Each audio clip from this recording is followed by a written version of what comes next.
ಪ್ರಿಯ ವಿದ್ಯಾರ್ಥಿಗಳೇ, ಇವತ್ತಿನ ತರಗತಿಯಲ್ಲಿ ದ್ವಿತೀಯ ಪಿಯುಸಿ ಮಾದರಿ ಪ್ರಶ್ನೆ ಪತ್ರಿಕೆ 1ರ ಪ್ರಶ್ನೋತ್ತರಗಳನ್ನ ನೋಡೋಣ.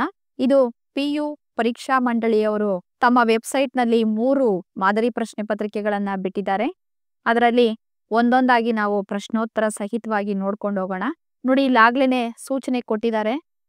ಆ ವಿಭಾಗದಲ್ಲಿನ ಪ್ರಶ್ನೆಗಳಿಗೆ ಪ್ರಥಮವಾಗಿ ಬರೆದಂತ ಉತ್ತರಗಳನ್ನ ಮಾತ್ರವೇ ಮೌಲ್ಯಮಾಪನದಲ್ಲಿ ಪರಿಗಣಿಸಲಾಗೋದು ಅಂತ ಕೊಟ್ಟಿದ್ದಾರೆ. ಅಂದ್ರೆ ಮೊದಲು ನೀವೇನು ಉತ್ತರ ಬರೆದಿರ್ತೀರೋ ಅದನ್ನಷ್ಟೇನೆ ಅವರು ತಗೊಳ್ತಾರೆ. ಅದಾದ್ಮೇಲೆ ನೀವು ಎಲ್ಲೋ ಇನ್ನೊಂದ್ ಕಡೆ ಇದೇ ಪ್ರಶ್ನೆ ಸಂಖ್ಯೆಯನ್ನ ಹಾಕಿ ಇನ್ನೊಂದ್ ಕಡೆ ಉತ್ತರ ಬರೆದ್ರೆ ಅದನ್ನ ಪರಿಗಣಿಸೋದಿಲ್ಲ. ನೋಡಿ, ಕೆಳಗಿನ ಪ್ರಶ್ನೆಗಳಲ್ಲಿ ನೀಡಿರುವ ಉತ್ತರಗಳಲ್ಲಿ ಸರಿಯಾದದನ್ನ ಆರಿಸಿ ಬರೆಯಿರಿ ಅಂತ ಕೇಳಿದ್ದಾರೆ. ಇದು ನಿಮ್ಗೆ ಗೊತ್ತಿದೆ. 10 ಪ್ರಶ್ನೆ ಇರುತ್ತೆ. ಯಾರನ್ನು ಕೊಲ್ಲುವುದಿಲ್ಲವೆಂದು ವಿದ್ಯಾದೇವತೆ ಹೇಳಿತು? ರಾಮ ಮತ್ತು ಲಕ್ಷ್ಮಣ.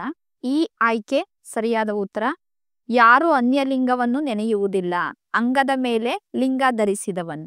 ಹೆಣ್ಣು ಹರಿಬಕ್ಕೋಸುಗವೇ ತಮ್ಮಣ್ಣನಾಜ್ಞೆಯ ಮೀರಿ ಕುಂತಿಯ ಚಿನ್ನ ಬದುಕಿದ್ದನೆಂದು ನುಡಿವರು ಕುಜನರಾದವರು.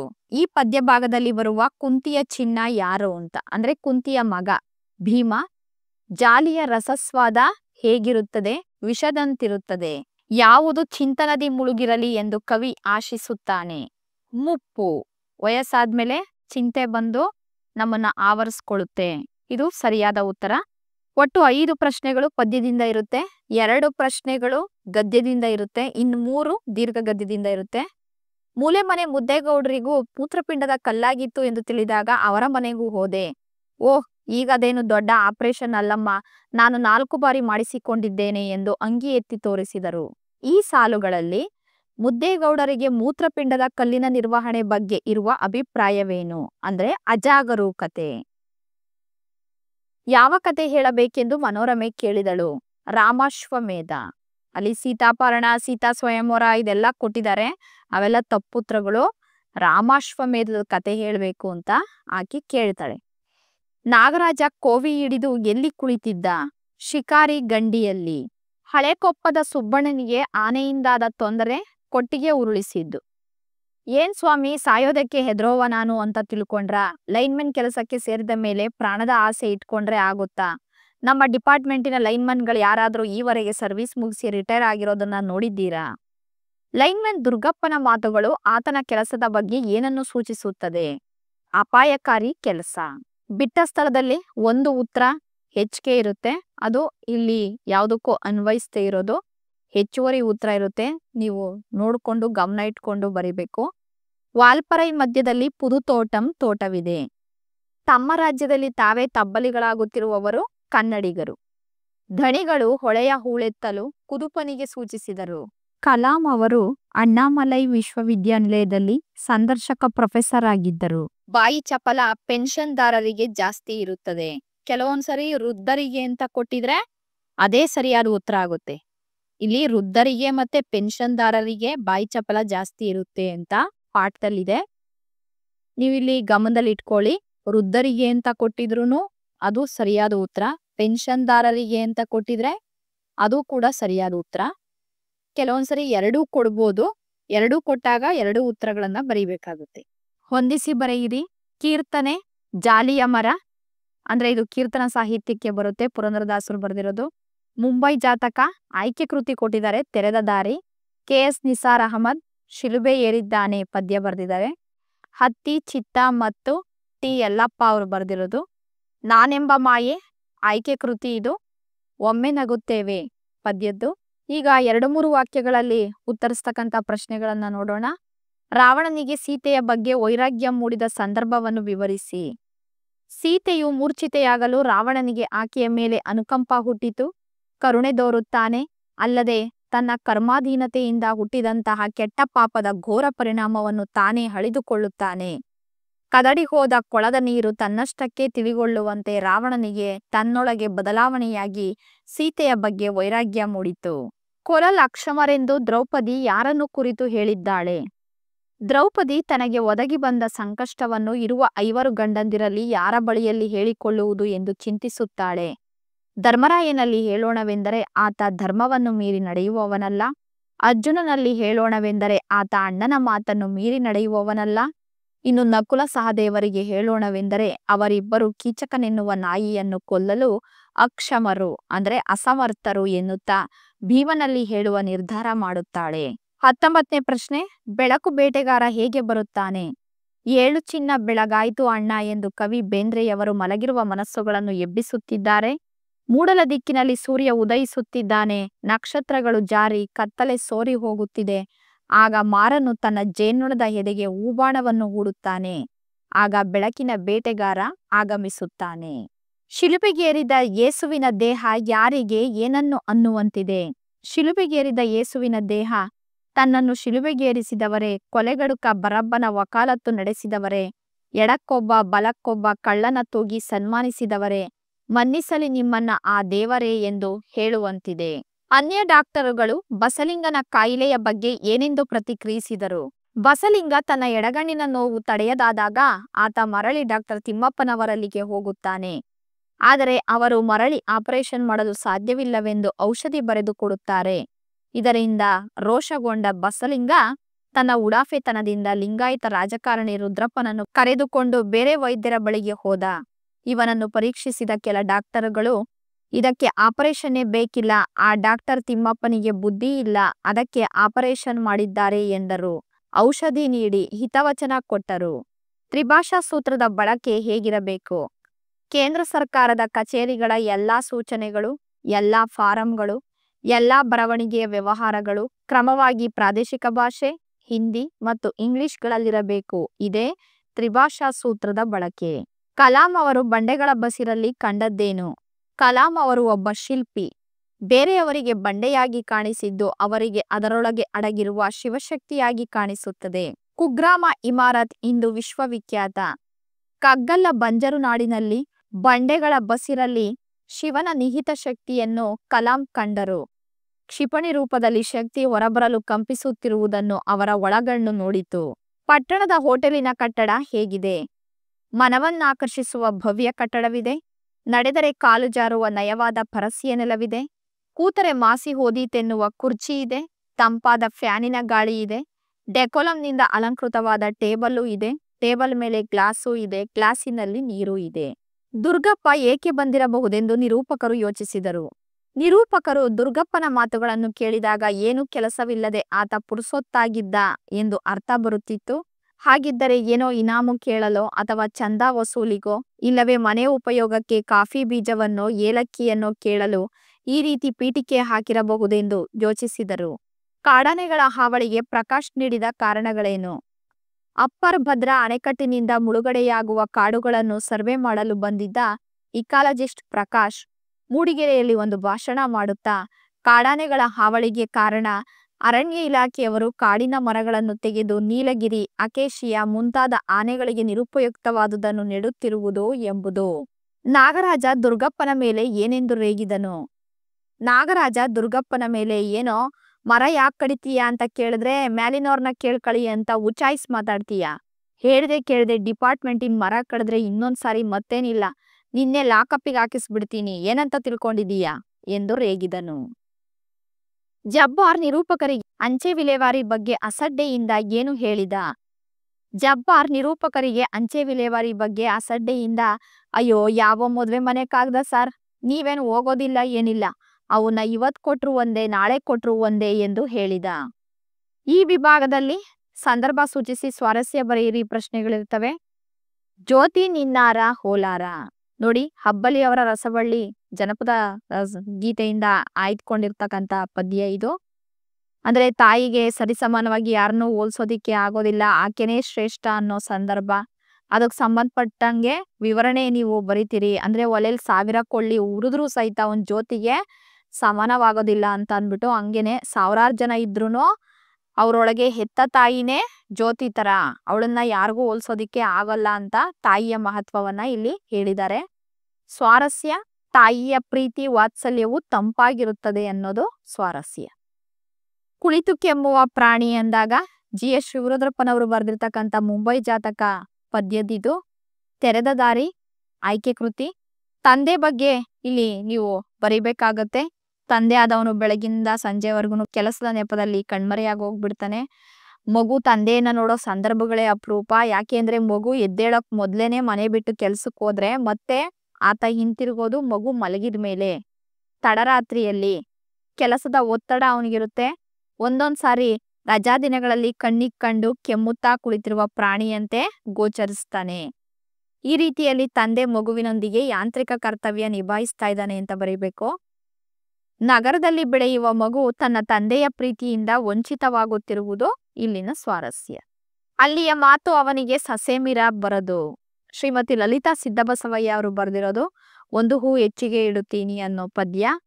ಇಲ್ಲಿ ಕಿರಿಯ ಮಗನ ಜೊತೆಗೆ ಅಸ್ಸಾಂನಲ್ಲಿ ಮುದುಕ ಇರ್ತಾರಲ್ವಾ, ಅಲ್ಲಿನ ಭಾಷೆ ಆತನಿಗೆ ಬರೋದಿಲ್ಲ, ಕಷ್ಟಪಡ್ತಾ ಇರ್ತಾನೆ. ಅವನ ಕಿರಿಯ ಮಗ ಮತ್ತೆ ಅವನ ಹೆಂಡತಿ ಬೆಳಿಗ್ಗೆ 9 ಗಂಟೆಗೆ ಕೆಲ್ಸಕ್ಕೆ ಹೋದ್ರೆ ಮತ್ ಬರೋದು ಸಂಜೆನೆ. ಅಸ್ಸಾಮಿ ಭಾಷೆ ಬರ್ದೇ ಇರೋ ಅವನಿಗೆ ಮಾತಾಡೋದಿಕ್ಕೆ ಅಲ್ಲಿ ಯಾರೂ ಇಲ್ಲ. ಮುದುಕಿ ಫೋನ್ ಮಾಡ್ದಾಗ್ಲೆಲ್ಲಾನು ಮಾತೇ ಮರೆತು ಹೋಗಿದೆ ಕಣೆ, ಮಾತಾಡು ಮಾತಾಡು ಮಾತಾಡ್ತಾ ಇರು, ಮಾತ್ ನಿಲ್ಲಿಸ್ಬೇಡ ಅಂತ ಗೋಗರಿತಾನೆ. ದೂರದ ಊರಿನಲ್ಲಿರುವ ತನ್ನ ಗಂಡನ ಬಗ್ಗೆ ಮುದುಕಿಯ ತಳಮಳ, ಆತಂಕ ಇಲ್ಲಿನ ಸ್ವಾರಸ್ಯ. ಹಾಡುವುದು ಅವುಗಳಿಗೆ ಅನಿವಾರ್ಯ, ಅವುಗಳ ಕರ್ಮ. ಕೃಪಾಕರ ಸೇನಾನಿ ಕೆ ಪುಟ್ಟಸ್ವಾಮಿ ಅವರು ಬರೆದಿರೋ ವಾಲ್ಪರೈ ಅಭಿವೃದ್ಧಿ ತಂದ ದುರಂತ ಅನ್ನೋ ಗದ್ಯಪಾಠ. ಆಯ್ಕೆ ಕೃತಿ ಬಂದು ಜೀವಜಾಲ. ಅದನ್ನ ಸೇರಿಸಿ ವಾಕ್ಯದಲ್ಲಿ ಬರೀರಿ. ಇನ್ನು ಸಂದರ್ಭ ಗೊತ್ತೇ ಇದೆ ನಿಮ್ಗೆ. ವಿಶಲಿಂಗ್ ಥ್ರಶ್ ಅನ್ನೋ ಹಾಡು ಹಕ್ಕಿಗಳ ಬಗ್ಗೆ ಬರಿತಾ ಇರ್ತಾರೆ. ಆ ಸಂದರ್ಭದಲ್ಲಿ ಈ ಮಾತು ಬಂದಿರತಕ್ಕಂಥದ್ದು. ಅವುಗಳ ಬಗ್ಗೆ ನೀವು ಬರಿಬೇಕಾಗುತ್ತೆ. ಸ್ವಾರಸ್ಯ, ನಾಗರಿಕತೆಯ ದುರಂತವು ಜೀವ ಸಂಕುಲದ ಮೇಲೆ ಬೀರುವ ಪರಿಣಾಮ ಇಲ್ಲಿನ ಸ್ವಾರಸ್ಯ.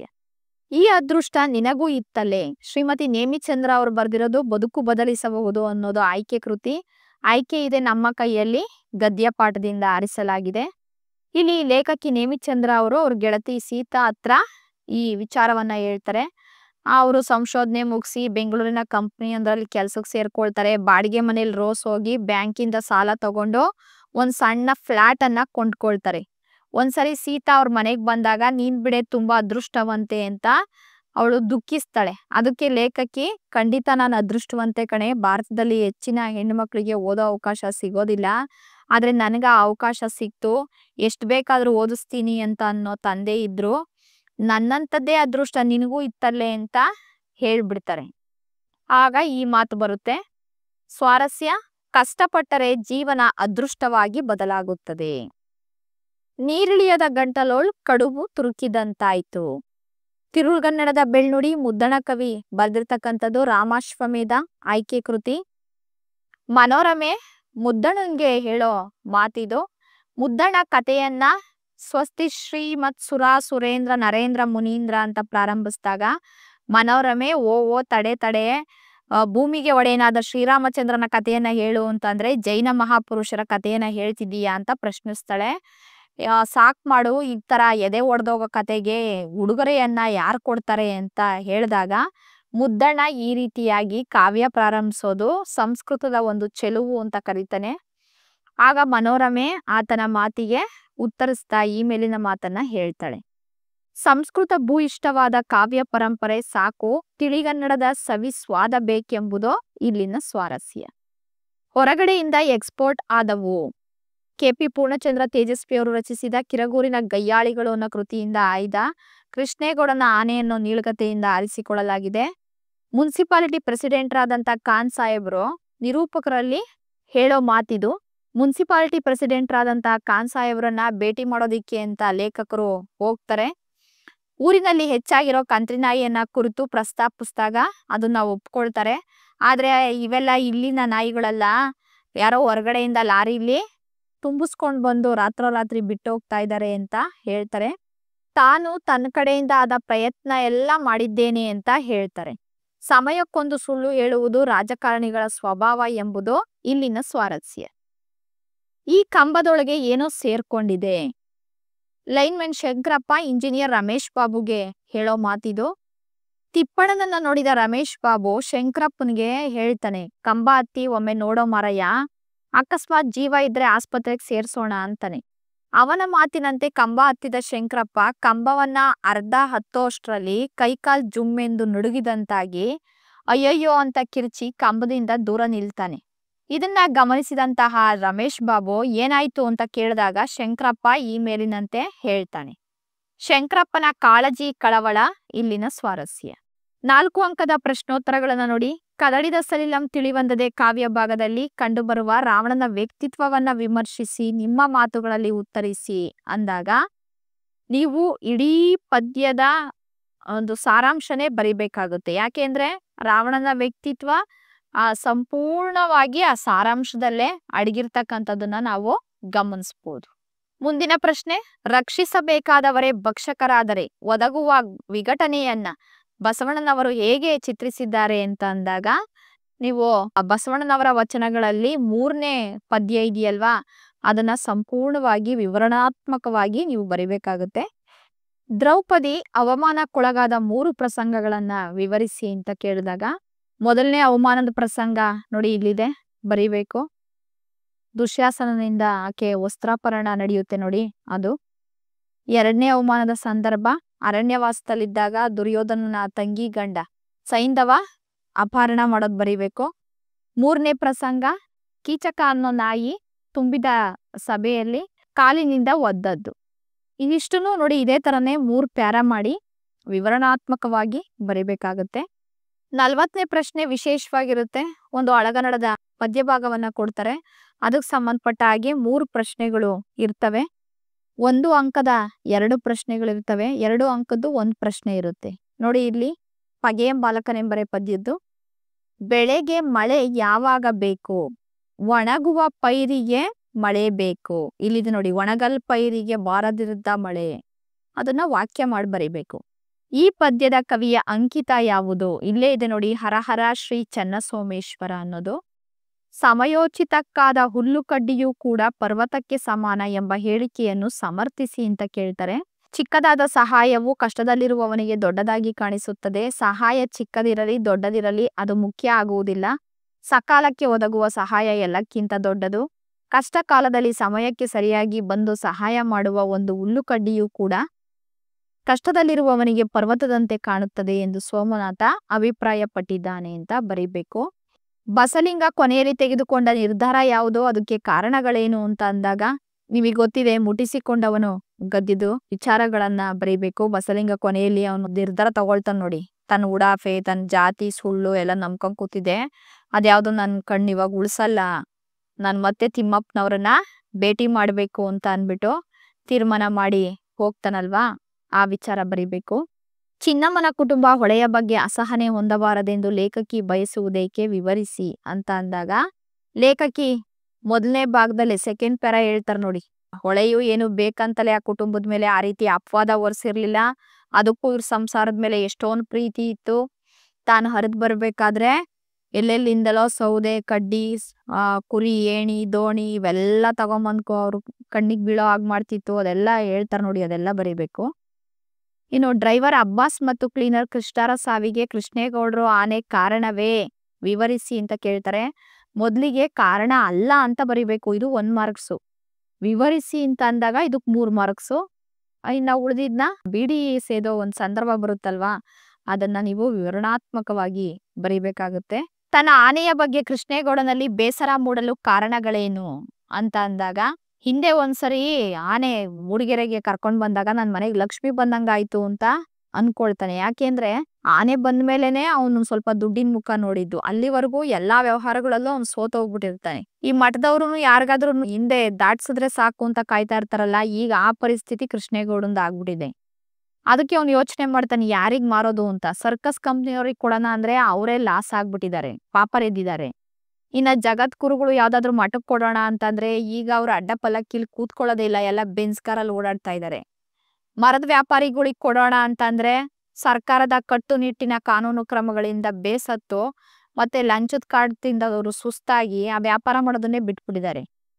ಕಾಡಿಗೆ ಅಟ್ಟುಬಿಡೋಣ ವಾಪಸ್ಸು ಆನೆನ ಅಂತಂದ್ರೆ ಊರಲ್ಲಿ ಬೆಳೆದಿರೋ ಆನೆ, ಆಮೇಲೆ ಈ ಹಿಂದೆ ಕಾಡಿಗೆ ಹೋಗಿದ್ದು ಸಹ ಮತ್ತೆ ವಾಪಸ್ ಬಂದು ಲಾಯದೊಳಗೆ ನಿಂತಿತ್ತು. ಹಾಗಾಗಿ ಕುತ್ಕಿ ಕಟ್ಕೊಂಡಿರೋ ಕಲ್ಗುಂಡಿನಂತೆ ಕೃಷ್ಣೇಗೌಡನ್ಗೆ ಆನೆ ಅನ್ಸುತ್ತೆ. ಇದನ್ನ ಬರಿಬೇಕಾಗುತ್ತೆ ನೀವು. ಇನ್ನು ಭಾಷಾಭ್ಯಾಸ ನೋಡಿ, ತದ್ಭವ ರೂಪ ಬರಿಬೇಕು. ವೀರ, ಬೀರ, ಆಕಾಶ, ಆಗಸ, ಮುಖ, ಮೊಗ. ಗುಣವಾಚಕ ಕೇಳ್ತಾರೆ, ಹಾಸುಗಂಬಿ ಹಾಸು, ಶುದ್ಧ ನೀರು ಶುದ್ಧ, ದೂರದೃಷ್ಟಿ ದೂರ. ವಿಭಕ್ತಿ ಪ್ರತ್ಯಯಗಳನ್ನ ಬರೆಯೋದಿಕ್ಕೆ ಕೇಳ್ತಾರೆ. ಗುರುವಿಗೆ ಗೆ ಬಂತ್ ನೋಡಿ ಚತುರ್ಥಿ. ತಿಮ್ಮಪ್ಪನವರಲ್ಲಿ ಅಲ್ಲಿ ಸಪ್ತಮಿ. ಕಟ್ಟಿಗೆಯ ಆ ಷಷ್ಠಿ. ಕ್ರಿಯಾಪದಗಳಿಗೆ ಕಾಲವನ್ನ ಬರಿಬೇಕಾಗುತ್ತೆ. ಹೋದವು ಅಂದ್ರೆ ಹೊರಟೋಗಿದಾವೆ ಭೂತಕಾಲ, ಓದುವಳು ಭವಿಷ್ಯತ್ ಕಾಲ, ನಲಿಯುತ್ತಾರೆ ವರ್ತಮಾನ ಕಾಲ. ನುಡಿಗಟ್ಟುಗಳನ್ನ ಕೊಟ್ಟು ನಿಮ್ಮ ಸ್ವಂತ ವಾಕ್ಯದಲ್ಲಿ ಬಳಸಿ ಬರೆಯೋಕೆ ಕೇಳ್ತಾರೆ. ಕೈ ಕೊಡು, ಸರಿಯಾದ ಸಮಯ ನೋಡಿ ಗೆಳೆಯ ಕೈ ಕೊಟ್ಟನು. ರೈಲು ಬಿಡು, ಕೆಲವು ಮಕ್ಕಳು ತಮ್ಮ ತಂದೆ ತಾಯಿಗಳಿಗೂ ರೈಲು ಬಿಡುತ್ತಾರೆ ಅಂದ್ರೆ ಸುಳ್ಳು ಹೇಳೋದು ಅಂತ. ರಾಮಬಾಣ, ಅಮೃತಾಂಜನವು ತಲೆನೋವಿಗೆ ರಾಮಬಾಣವಿದ್ದಂತೆ. 2 ಅನ್ಯದೇಶೀಯ ಪದ ಬರೆಯೋಕ್ ಕೇಳ್ತಾರೆ. ಸಾಬೂನು, ಆಸಾಮಿ, ಮೇಜು, ಅನನಾಸು, ಬಟಾಟೆ, ದಿವಾನ, ತಹಸೀಲ್ದಾರ್, ಶಾನುಭೋಗ, ಕಾಲೇಜು, ಪೆನ್ನು, ಈ ತರದ್ದು ಯಾವ್ದಾದ್ರೂ ಭಾಷೆದು ಬರೀಬಹುದು. ಹಾಗೇನೆ ಪ್ರಬಂಧ ಬರೆಯೋದಿಕ್ ಕೇಳ್ತಾರೆ. ಸಮಾನ ಶಿಕ್ಷಣದ ಅವಶ್ಯಕತೆ ಅಂತ ಅನ್ಬಿಟ್ಟು, ಅಥವಾ ವಿದ್ಯಾರ್ಥಿ ಜೀವನದಲ್ಲಿ ಸಾಂಸ್ಕೃತಿಕ ಚಟುವಟಿಕೆಗಳ ಮಹತ್ವ ಅಂತ 2 ವಿಷಯಗಳಲ್ಲಿ ಯಾವ್ದಾದ್ರು ಒಂದು ವಿಷಯವನ್ನ ನೀವು ಬರಿಬಹುದು. ನೋಡಿ, ಇದಕ್ಕೆ ಅಂಕ ವಿತರಣೆ ಹೇಗಿರುತ್ತೆ ಅಂದ್ರೆ ಪೀಠಿಕೆಗೆ 1 ಅಂಕ, ವಿಷಯ ವಿವರಣೆ 2 ಅಂಕ, ಮುಕ್ತಾಯಕ್ಕೆ 1 ಅಂಕ. ವಿದ್ಯಾರ್ಥಿಗಳೇ, ಸಮಾನ ಶಿಕ್ಷಣದ ಅವಶ್ಯಕತೆ ಈ ಪ್ರಬಂಧವನ್ನ ನೋಡೋಣ. ಇಂದಿನ ನಾಗರಿಕ ಸಮಾಜದಲ್ಲಿ ಶಿಕ್ಷಣ ಅತ್ಯವಶ್ಯಕ. ಶಿಕ್ಷಣದಿಂದ ಮಾತ್ರ ದೇಶದಲ್ಲಿ ಸಮಾನತೆ ತರಲು ಸಾಧ್ಯ. ಸರ್ವರಿಗೂ ಉತ್ತಮ ಶಿಕ್ಷಣ, ಸಮಾನ ಶಿಕ್ಷಣ ದೊರೆತಾಗ ಮಾತ್ರ ದೇಶ ಅಭಿವೃದ್ಧಿಯಾಗಲು ಸಹಾಯಕವಾಗುತ್ತದೆ. ಭಾರತ 21ನೇ ಶತಮಾನಕ್ಕೆ ಕಾಲಿಟ್ಟರೂ ಇಲ್ಲಿನ ಶೈಕ್ಷಣಿಕ ವ್ಯವಸ್ಥೆ ಪರಿಪೂರ್ಣವಾಗಿಲ್ಲ. ಶಿಕ್ಷಣದ ವ್ಯವಸ್ಥೆ ಬಹಳಷ್ಟು ಗೊಂದಲಮಯವಾಗಿದೆ. ಇದರಿಂದಾಗಿ ಎಲ್ಲರಿಗೂ ಸಮಾನ ಶಿಕ್ಷಣ ಸಿಗುತ್ತಿಲ್ಲ. ಈ ಪರಿಸ್ಥಿತಿ ಬದಲಾಗಿ ಎಲ್ಲರಿಗೂ ಸಮಾನ ಶಿಕ್ಷಣದ ಅವಶ್ಯಕತೆ ಇದೆ. ಇದು ಪೀಠಿಕೆ. ಈಗ ವಿವರಣೆ, ಆಮೇಲೆ ಮುಕ್ತಾಯ ಬರುತ್ತೆ. ವಿವರಣೆ ನೋಡಿ. ಸಮಾನ ಶಿಕ್ಷಣ ಎಂದರೆ ಹೆಣ್ಣು ಗಂಡು, ಬಡವ ಶ್ರೀಮಂತ, ಮೇಲು ಕೀಳು ಎಂಬ ಭೇದ ಭಾವವಿಲ್ಲದೆ ಸಮಾಜದ ಎಲ್ಲ ವರ್ಗಗಳ ಜನರಿಗೂ ಸಿಗಬೇಕಾಗಿರುವ ಸಮಾನವಾದ ಮತ್ತು ಏಕರೂಪದ ಶಿಕ್ಷಣದ ಅವಕಾಶ. ಸಂವಿಧಾನದ ವಿಧಿಯ ಪ್ರಕಾರ ಶಿಕ್ಷಣ ಪ್ರತಿಯೊಂದು ಮಗುವಿನ ಮೂಲಭೂತ ಹಕ್ಕಾಗಿದೆ. ಆದರೆ ಶಿಕ್ಷಣದಲ್ಲಿ ಎಲ್ಲ ಕಡೆ ಸಮಾನತೆಯ ಕೊರತೆ ಎದ್ದು ಕಾಣುತ್ತಿದೆ. ಇದನ್ನ ಪಾಯಿಂಟ್ ತರ ನೀವು ಬರೀಬಹುದು. ಸ್ತ್ರೀ ಪುರುಷ ಎಂಬ ಭೇದ ಭಾವದಿಂದ ಸ್ತ್ರೀಯರು ಉತ್ತಮ ರೀತಿಯ ಶಿಕ್ಷಣದಿಂದ ವಂಚಿತರಾಗುತ್ತಿದ್ದಾರೆ. ನಗರ ಪ್ರದೇಶಕ್ಕೆ ಹೋಲಿಸಿಕೊಂಡರೆ ಗ್ರಾಮೀಣ ಭಾಗದಲ್ಲಿ ಸಮರ್ಪಕ ಸೌಕರ್ಯಗಳಿಲ್ಲದೆ ಗುಣಮಟ್ಟದ ಶಿಕ್ಷಣ ದೊರೆಯುತ್ತಿಲ್ಲ.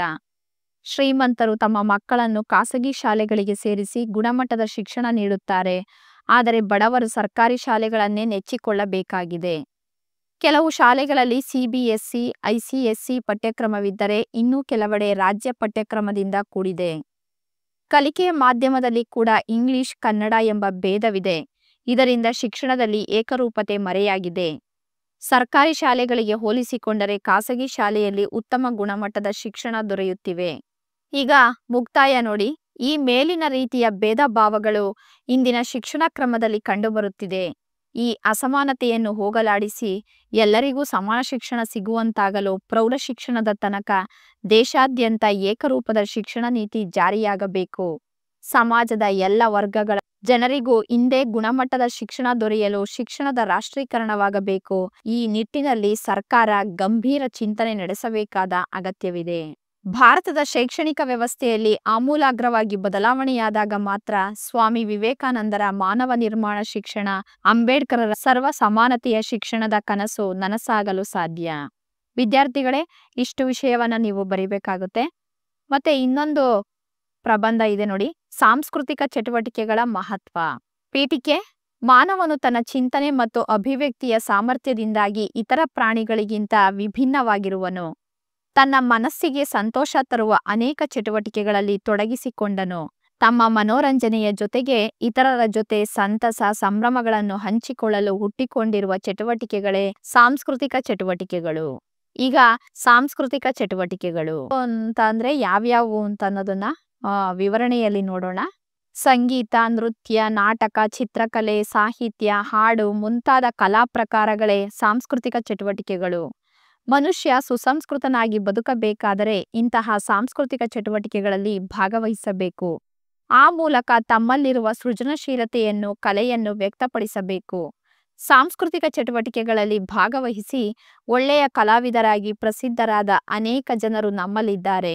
Doctor Rajkumar, Gubbi Veeranna, SP. ಬಾಲಸುಬ್ರಹ್ಮಣ್ಯಂ, ಪ್ರಭುದೇವ, ಹಂಸಲೇಖ, ಪಿಟೀಲು ಚೌಡಯ್ಯ, ಸನಾದಿ ಅಪ್ಪಣ್ಣ, ಇನ್ನೂ ಅನೇಕ ಮಹಾನ್ ಕಲಾವಿದರು ತಮ್ಮ ಕಲೆಯ ಮೂಲಕ ಪ್ರಸಿದ್ಧರಾದರು. ಸಾಂಸ್ಕೃತಿಕ ಚಟುವಟಿಕೆಗಳಲ್ಲಿ ಭಾಗವಹಿಸುವುದರಿಂದ ಅನೇಕ ರೀತಿಯಲ್ಲಿ ಉಪಯೋಗಗಳಾಗುತ್ತವೆ. ಅವುಗಳೆಂದರೆ, ಸಾಂಸ್ಕೃತಿಕ ಚಟುವಟಿಕೆಗಳಲ್ಲಿ ಪಾಲ್ಗೊಳ್ಳುವುದರಿಂದ ನಮ್ಮ ದೇಹ, ಮನಸ್ಸುಗಳು ಉಲ್ಲಸಿತವಾಗಿ ನೆಮ್ಮದಿ, ಶಾಂತಿ ಸಿಗುತ್ತದೆ. ಕಲಾ ಪ್ರಕಾರಗಳು ಕೆಲವರಿಗೆ ಹವ್ಯಾಸವಾದರೆ ಮತ್ತೆ ಕೆಲವರಿಗೆ ವೃತ್ತಿಯೇ ಹಣವನ್ನು ನೀಡುತ್ತಿದೆ. ಸಾಂಸ್ಕೃತಿಕ ಚಟುವಟಿಕೆಗಳಲ್ಲಿ ತೊಡಗಿಸಿಕೊಳ್ಳುವುದರಿಂದ ಹಣ, ಪ್ರತಿಷ್ಠೆ, ಗೌರವ, ಪ್ರಶಸ್ತಿಗಳು ದೊರೆಯುತ್ತವೆ. ವಿದ್ಯಾಭ್ಯಾಸದಲ್ಲಿ ವಿಫಲರಾದ ಎಷ್ಟೋ ಜನರು ಸಾಂಸ್ಕೃತಿಕ ಚಟುವಟಿಕೆಗಳಿಂದ ಯಶಸ್ಸು ಪಡೆದು ಪ್ರಸಿದ್ಧರಾಗಿದ್ದಾರೆ. ಸಂಗೀತದಂತಹ ಇನ್ನಿತರ ಚಟುವಟಿಕೆಗಳಿಂದ ಎಷ್ಟೋ ಬಗೆಯ ಮನೋರೋಗಗಳು ಗುಣಮುಖವಾಗುತ್ತವೆ. ಸಾಂಸ್ಕೃತಿಕ ಚಟುವಟಿಕೆಗಳು ಒಂದು ನಾಡಿನ ಸಂಸ್ಕೃತಿಯ ಹಿರಿಮೆಯನ್ನು ಬಿಂಬಿಸುತ್ತದೆ. ಸಾಂಸ್ಕೃತಿಕ ಚಟುವಟಿಕೆಗಳು ಭಾಷೆ, ಧರ್ಮ, ಜಾತಿ ಇತ್ಯಾದಿ ಭೇದ ಭಾವಗಳನ್ನು ದೂರ ಮಾಡಿ ಜನರನ್ನು ಒಂದುಗೂಡಿಸುತ್ತದೆ. ಈಗ ಮುಕ್ತಾಯ. ಹೀಗಾಗಿ ಸಾಂಸ್ಕೃತಿಕ ಚಟುವಟಿಕೆಗಳು ಸಾಮಾಜಿಕವಾಗಿ, ವೈಯಕ್ತಿಕವಾಗಿ ಒಂದು ನೆಲೆಗಟ್ಟನ್ನು ಒದಗಿಸುತ್ತದೆ. ಇತ್ತೀಚಿನ ದೂರದರ್ಶನ ಕಾರ್ಯಕ್ರಮಗಳು ಇಂತಹ ಕಾರ್ಯಕ್ರಮಗಳಿಂದಾಗಿ ಎಲ್ಲರ ಮನಗೆದ್ದಿವೆ. ಉದಾಹರಣೆ, ಹಾಡಿನ ಕಾರ್ಯಕ್ರಮ, ನೃತ್ಯದ ಕಾರ್ಯಕ್ರಮ, ಹಾಸ್ಯದ ಕಾರ್ಯಕ್ರಮ ಹೀಗೆ ಸಾಂಸ್ಕೃತಿಕ ಚಟುವಟಿಕೆಗಳನ್ನು ರೂಪಿಸಿ, ಆಯೋಜಿಸಿ ಪ್ರಸಾರ ಕಾರ್ಯದಲ್ಲಿ ರೇಡಿಯೋ, ದೂರದರ್ಶನ, ಅಂತರ್ಜಾಲ ಅಂದರೆ ಇಂಟರ್ನೆಟ್ ಅಂತ ಮೊದಲಾದ ಸಮೂಹ ಮಾಧ್ಯಮಗಳು ಸಹ ಕೈಜೋಡಿಸುತ್ತಿವೆ.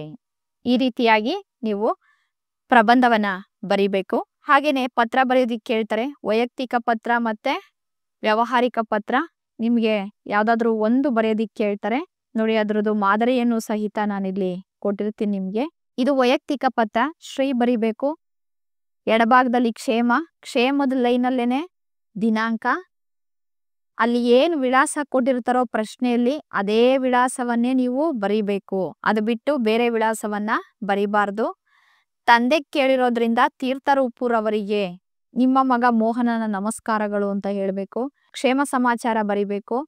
ಅದಾದ್ಮೇಲೆ ಪತ್ರ ಏನಕ್ಕೆ ಬರೀರಿ ಅಂತ ಕೊಟ್ಟಿರ್ತಾರೋ ಕಾರಣ, ಅದ್ರ ಬಗ್ಗೆ ವಿವರಿಸಿ ಬರಿಬೇಕು.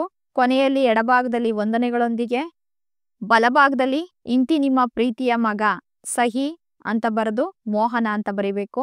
ಕೊನೆಯಲ್ಲಿ ನಿಮ್ಮ ತಂದೆಯ ವಿಳಾಸವನ್ನ ಅಲ್ಲೇನ್ ಕೊಟ್ಟಿರ್ತಾರೋ ಇವರಿಗೆ ಅಂತ ಅದನ್ನ ಬರಿಬೇಕು. ಇಷ್ಟನ್ನ ಬರೆದ್ರೆ ನಿಮ್ಗೆ 4ಕ್ಕೆ 4 ಅಂಕಗಳು ಸಿಗ್ತವೆ. ವ್ಯಾವಹಾರಿಕ ಪತ್ರದ ಮಾದರಿಯನ್ನ ನೋಡಿ. ಬಲಭಾಗದಲ್ಲಿ ದಿನಾಂಕ, ಎರಡೂ ಪತ್ರಕ್ಕೂ ಬಲಭಾಗದಲ್ಲಿ ದಿನಾಂಕ ಬಂದ್ಬಿಡ್ಬೇಕು. ಇಲ್ಲಿ ಎಡಭಾಗದಲ್ಲಿ ನೀವಿನ್ನ ಬರ್ಕೊಂಡು ಹೋಗ್ಬೇಕು. ಮೊದಲಿಗೆ ಇವರಿಂದ ಬರಿಬೇಕು. ಅಲ್ಲೇ ಪ್ರಶ್ನೆ ಪತ್ರಿಕೆಯಲ್ಲಿ ಎರಡೂ ವಿಳಾಸಗಳನ್ನ ಕೊಟ್ಟಿರ್ತಾರೆ. ಅವ್ರು ಏನ್ ಕೊಟ್ಟಿರ್ತಾರೋ ಅದೇ ವಿಳಾಸವನ್ನೇ ಬರಿಬೇಕು. ಆ ಬಾಕ ಅಂತ ಹಂಗೆಲ್ಲ ಬರೆಯೋಂಗಿಲ್ಲ ಇನ್ಮೇಲೆ. ಅದಾದ್ಮೇಲೆ ಮಾನ್ಯರೇ, ವಿಷಯ ನನ್ನ ಅಂಕಪಟ್ಟಿ ಮತ್ತು ವರ್ಗಾವಣೆ ಪತ್ರ ನೀಡುವ ಬಗ್ಗೆ.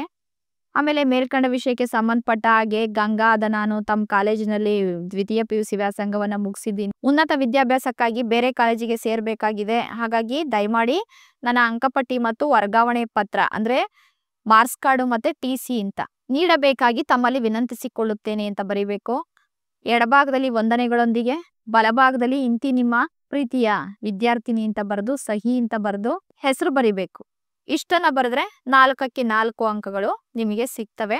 ನೀವು ವೈಯಕ್ತಿಕ ಪತ್ರ ಬರೆಯೋದಕ್ಕಿಂತ ಈಗ ಹೇಳ್ತಾ ಇದ್ದೀನಲ್ವಾ ವ್ಯಾವಹಾರಿಕ ಪತ್ರ, ಅದನ್ನೇ ಬರೀರಿ. ನಿಮಗೆ ಸುಲಭ ಆಗುತ್ತೆ. 4ಕ್ಕೆ 4 ಅಂಕಗಳು ಸಂಪೂರ್ಣವಾಗಿ ಸಿಗುತ್ತೆ. ಇದನ್ನೆಲ್ಲ ಗಮನದಲ್ಲಿ ಇಟ್ಕೊಂಡು ಚೆನ್ನಾಗಿ ಓದ್ಕೊಳ್ಳಿ. ಮತ್ತೆ 2ನೆಯ ಮಾದರಿ ಪ್ರಶ್ನೆ ಪತ್ರಿಕೆಯ ಉತ್ತರಗಳನ್ನ ನೋಡೋಣ ಮುಂದಿನ ತರಗತಿಯಲ್ಲಿ. ಎಲ್ರಿಗೂ ಧನ್ಯವಾದಗಳು.